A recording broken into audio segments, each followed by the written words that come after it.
Ration షాపులో సరుకుల పంపిణీని పారదర్శకంగా నిర్వహించేందుకు అన్ని చర్యలు తీసుకున్నామని రాష్ట్ర పౌర సరఫరాల శాఖ మంత్రి నాదెళ్ల మనోహర్ చెప్పారు. అన్ని రేషన్ డిపోల వద్ద సీసీ కెమెరాలు ఏర్పాటు చేస్తున్నామని, ప్రతి రేషన్ షాపు వద్ద ఉండే క్యూఆర్ కోడ్ స్కాన్ చేయడం ద్వారా ఫిర్యాదులు, సలహాలు, సూచనలు పంపవచ్చని తెలిపారు.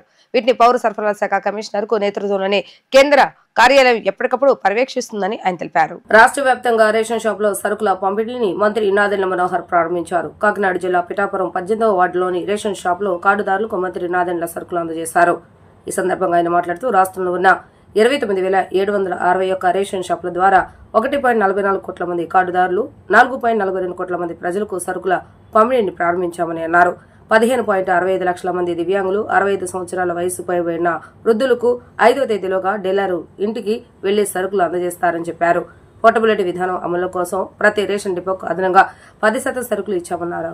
కార్డుదారులు ఎక్కడి నుంచి అయినా తమకు అందుబాటులో ఉన్న రేషన్ షాప్ ద్వారా సరుకులు తీసుకునే అవకాశం కల్పించామని తెలిపారు. రేషన్ షాపుల ద్వారా పంపిణీని అడ్డుకునేందుకు పలువురు కోర్టుల ద్వారా ప్రయత్నం చేస్తున్నారని, వాటిని ప్రభుత్వం అధిగమిస్తుందని ధీమా వ్యక్తం చేశారు. కూటమి ప్రభుత్వం అధికారంలోకి వచ్చాక బియ్యం అక్రమ రవాణాపై ఉక్కుపాదం మోపామని అన్నారు. పోర్టుల వద్ద చెక్ పోస్టులు నిఘా ఏర్పాటు చేసి బియ్యం అక్రమ రవాణా నియంత్రణకు చర్యలు తీసుకుంటున్నామని తెలిపారు. నూతన కార్డులు, కుటుంబ సభ్యుల చేర్పు, తొలగింపులు, చిరునామా మార్పు తదితరుల కోసం 7 లక్షల మంది దరఖాస్తులు వచ్చాయని, 21 రోజులకు వీటిని పరిష్కరించి కొత్త కార్డులు అందజేస్తామని చెప్పారు. ఎండియు వాహనాలు తొలగించి రేషన్ షాపుల ద్వారా సరుకుల పంపిణీని పునరుద్ధరించడంతో పాటు ప్రభుత్వానికి 385 కోట్ల ఆదా అవుతుందని తెలిపారు. గౌరవ ముఖ్యమంత్రి గారు చంద్రబాబు నాయుడు గారు, అదేవిధంగా ఉప ముఖ్యమంత్రి గారు పవన్ కళ్యాణ్ గారి సూచనలతోటి రాష్ట్రంలో ఉన్న 1,46,00,000 రేషన్ కార్డుదారులకు, వారి కుటుంబాలకు ఈ రోజు నుంచి 29,761 రేషన్ షాపుల ద్వారా ఒక అద్భుతమైన కార్యక్రమం మనం ఒక్కసారి మేము పునఃప్రారంభించాం. ప్రతిరోజు 1వ తారీఖు నుంచి 15వ తారీఖు వరకు ఉదయం 8 నుంచి మధ్యాహ్నం 12 వరకు, మళ్ళీ 4ంటికి ఓపెన్ చేసుకుని సాయంత్రం 8 వరకు కార్డుదారులు అందరికీ కూడా అందుబాటులో ఉంటారు. ఇంకొక ముఖ్య కార్యక్రమం దీంట్లో ప్రారంభించాం. మొట్టమొదటిసారి రాష్ట్ర ప్రభుత్వం తీసుకున్న నిర్ణయం, ఎవరైతే 65 సంవత్సరాలు నిండిన వృద్ధులు ఉన్నారో, ఎవరైతే దివ్యాంగులు ఉన్నారో వాళ్ళందరికీ కూడా ఇంటికే వెళ్ళి డెలివరీ చేసేటట్టు 5వ తారీఖు లోపే ప్రతి రేషన్ షాప్ నుంచి ఆ కార్యక్రమం ప్రారంభిస్తాం. ఈ 29,796 షాపులు కాను 24,795 షాపులు ఆల్రెడీ ఉదయం నుంచి రేషన్ పంపిణీ చేస్తూ ఉన్నారు. ఇది ఒక అద్భుతమైన కార్యక్రమం.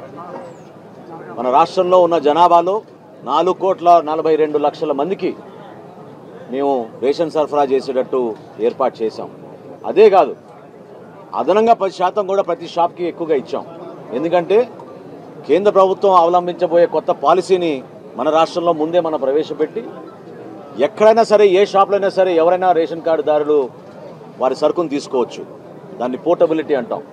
నేషన్ వైడ్ పోర్టబిలిటీ ఎస్టాబ్లిష్ చేస్తున్నారు. కాబట్టి ముందుగానే మనం మన రాష్ట్రంలో ఈ కార్యక్రమాన్ని అద్భుతంగా ముందు తీసుకొచ్చాం.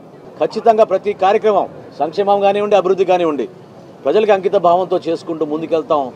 అధికార యంత్రాంగం కూడా చాలా సహకరించారు ఈ కార్యక్రమాన్ని ముందుకు తీసుకెళ్ళడానికి. ఎందుకంటే మామూలు కార్యక్రమం కాదు, చాలా ఇబ్బందులు ఉన్నాయి. కోర్టు ద్వారా కూడా చాలామంది ఆపడానికి ప్రయత్నం చేశారు. అయినా కానీ ఒక నమ్మకంతో ప్రజలకి ఖచ్చితంగా మేము మెరుగైన సేవలు అందించగలుగుతాం. రేషన్ షాపుల ద్వారానే డెఫినెట్గా మేము ప్రతి కుటుంబానికి అందించాల్సిన సరుకులు నిజాయితీగా అందించగలుగుతామని మేము నిర్ణయం తీసుకున్నాం. నిన్న ముఖ్యమంత్రి గారు మాట్లాడుతూ ఏ విధంగా బియ్యం అక్రమ రవాణా చేసుకుంటూ ఎంతోమంది దీంట్లో పాల్పడుతున్న విషయం కూడా ప్రస్తావించారు. మీకు తెలుసు గతంలో ఏ విధంగా చేశాం. ఈ సంవత్సరం కాలంలో మొట్టమొదటిసారి రైస్ స్మగ్లింగ్ని పీడీ యాక్ట్ కింద తీసుకొచ్చాం. ఆ చట్టం కింద తీసుకొచ్చి కేసులు కూడా బుక్ చేసి కాకినాడలో కూడా మీరు చూశారు, చెక్ పోస్టులు ఏర్పాటు చేశాం.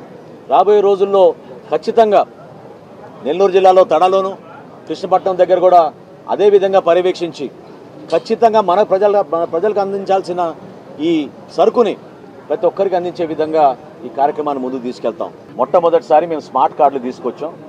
దాంట్లో సెక్యూరిటీ ఫీచర్గా మేము క్యూఆర్ కోడ్ తీసుకొచ్చాం. రాష్ట్రంలో ఇందాక నేను మీకు చెప్పినట్టు 1,46,00,000 కుటుంబాలకి రేషన్ కార్డు అర్హత ఉందని మాకు ఈ కేవైసీ ద్వారా కూడా పూర్తయింది. మిగతా వాళ్ళకి ఎవరైతే ఉన్నారో ఒక 6 లక్షలు 7 లక్షలు కొత్తగా అప్లికేషన్లు పెట్టుకున్నారు రైస్ కార్డుల కోసం. ఆ రైస్ కార్డులో కూడా ఎక్కువ మంది పెట్టుకుంది కుటుంబంలో కొత్తగా చేరిన బిడ్డల్ని చేర్చుకోవడానికి కోసం ఎక్కువ శాతం నమోదు చేసుకున్నారు. గతంలో ఉన్న మ్యాపింగ్ వాస్తవం. ఆ కార్యక్రమం గురించి ఒకసారి గౌరవ ముఖ్యమంత్రి గారితో సమీక్షించి GSWS స్థాయిలో సామాన్యులకు ఇబ్బంది కలగకుండా మేము డైరెక్ట్గా వాట్సాప్ ద్వారానే ఆ సదుపాయాలు కల్పించడానికి కోసం ప్రయత్నం చేస్తున్నాం.